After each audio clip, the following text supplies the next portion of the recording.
what the heck is EMDR? And if my therapist suggests it, as a Christian, am I allowed to do it?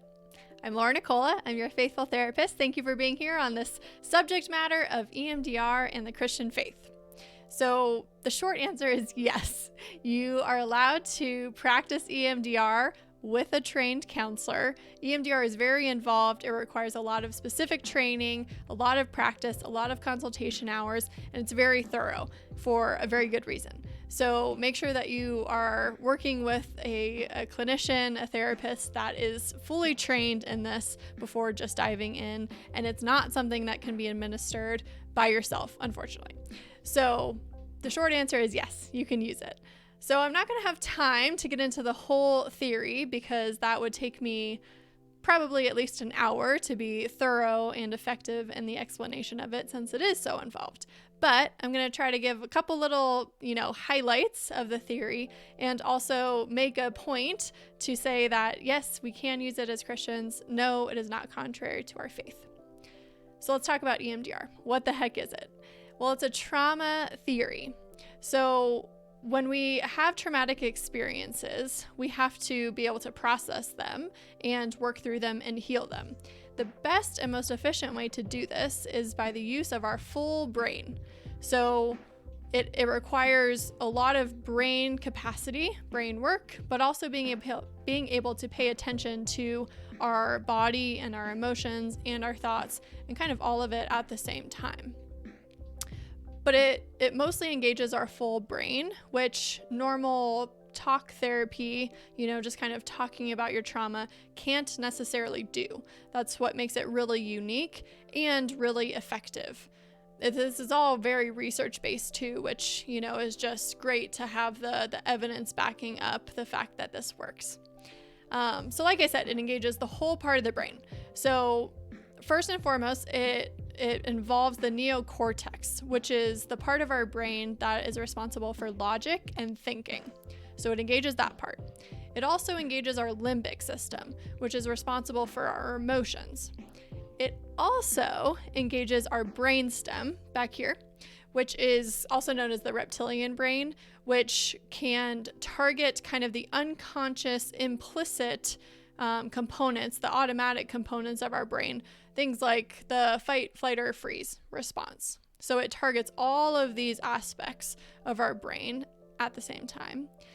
And it also engages both hemispheres of our brain. So the right and left hemisphere have very different components to them. They process information very differently, but through EMDR, we engage both sides of the brain. And we do this through BLS, which is a huge, major component of EMDR. BLS is called bilateral stimulation. And it's basically where we alternate sides of our brain being activated while holding our trauma in mind in a very specific way and with a specific protocol. The title EMDR, eye movement, is actually a form of BLS. That's how it was created originally. With the eye movements, basically, if you're following my finger, this is a component of EMDR. If you're following my finger, then you notice that your eyes kind of do this. That movement is activating the left side of my hemisphere, the right side of my hemisphere, on activating sides, on alternating sides. That's what I meant. I guess it's being activated too, but alternating sides. So that's BLS. So it engages both sides of our hemisphere through BLS. And again, it targets those three components of our brain all at the same time, which is pretty fascinating. It's probably, all of that is probably my favorite part of EMDR because it leaves the person that has gone through the trauma fully the one that's fully in charge of healing because it's just his or her brain. Yes, I'm there, or the therapist is there as the facilitator. That's why, you need all the training and stuff. But it's that person who just in their own brain is capable of forming change and healing from their trauma. So it's very, very empowering in that way, which is pretty amazing. And EMDR, as a theory in general, focuses on what happened to you, what trauma happened to you, as opposed to what's wrong with you, which is also just amazing because in lots of other videos I talk about externalizing kind of our mental health stuff from us. So I love that the theory says, we're working on symptom reduction, we're working on focusing on healing from something that happened to us, not that there's something wrong with us, which is great. So an additional unique component of EMDR is the underlying kind of model for it, which Dr. Shapiro, who's the one that created EMDR, she founded it and named it. It's called the AIP, the Adaptive Information Processing Model. So this is, again, the underlying model of EMDR. And it basically says that we all have this neurological, biological part of ourselves that processes memories and processes information and experiences, and it stores those memories into our brain and into our body. And when we store memories that are trauma-based, so they might be dysfunctional, they might be discomforting, we might be disengaged from what actually happened, we might not be capable of fully processing them. When those kind of negative experiences are stored, then it kind of messes with our ability to integrate that into the rest of our functioning. So what EMDR does is that it takes those negatively stored traumatic experiences or memories, and it brings it into light in the session with the help of BLS to unlock and reprocess what happened in that situation. So it might sound like I'm saying like, oh, we try to erase the memory, or we try to ignore it, or just act like it didn't happen. Absolutely not. We're never going to erase a memory, but we're taking how we felt about that memory, what we thought about that memory, and kind of the unconscious effect of the memory on us, and we're moving in it to a more adaptive place.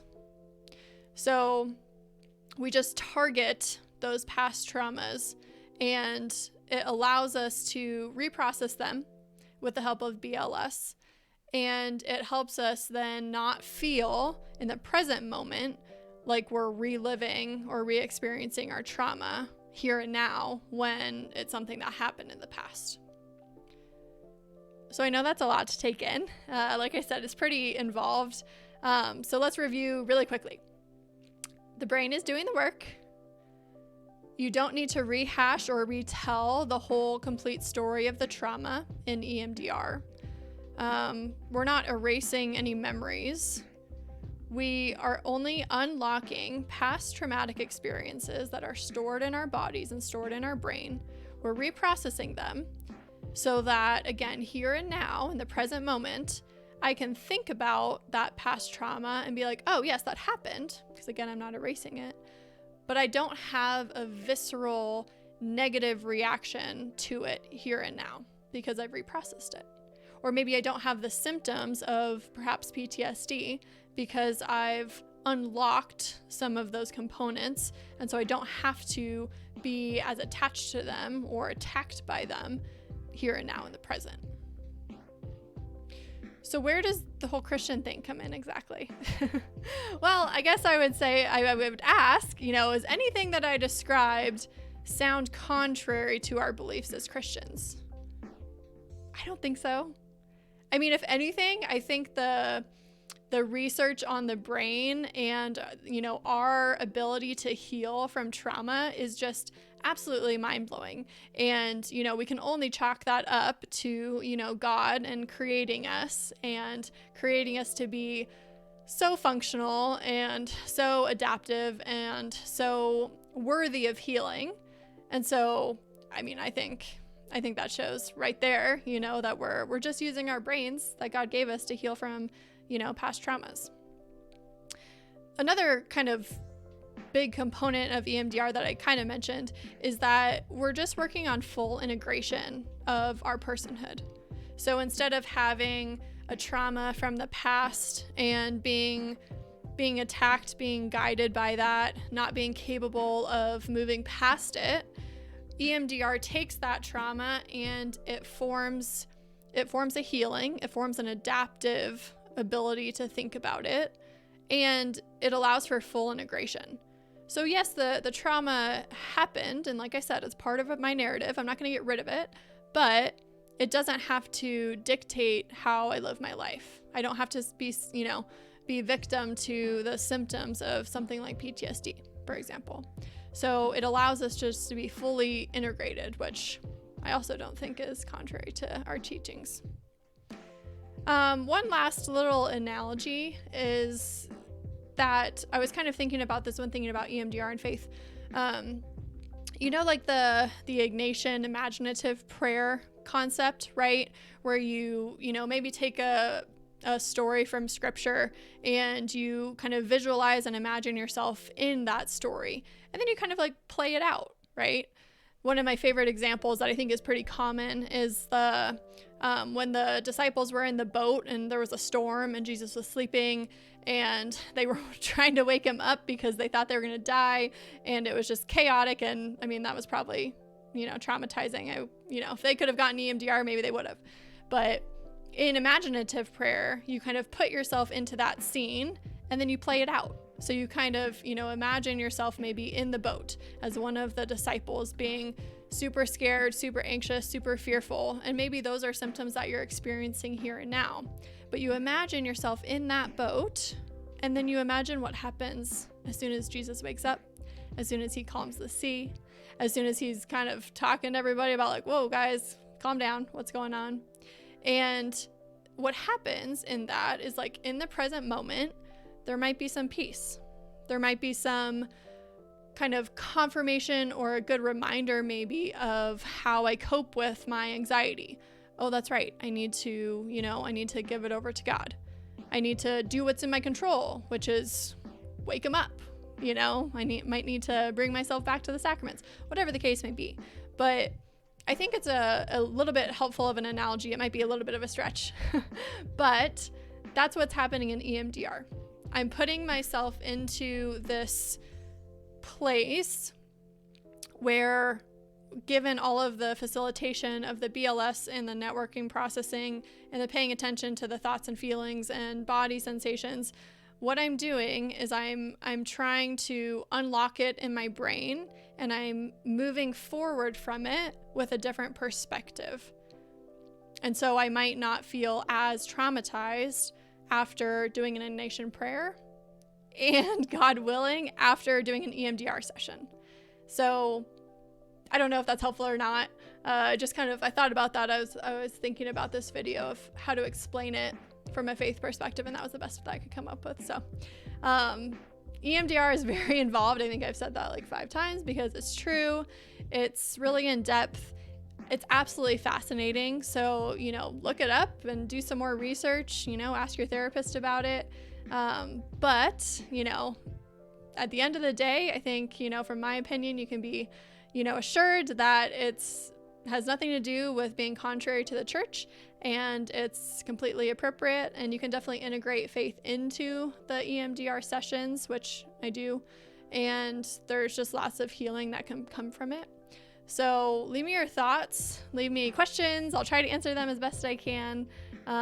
Definitely educate yourselves more on EMDR. I think it's beautiful and wonderful, and it's probably my new favorite trauma theory.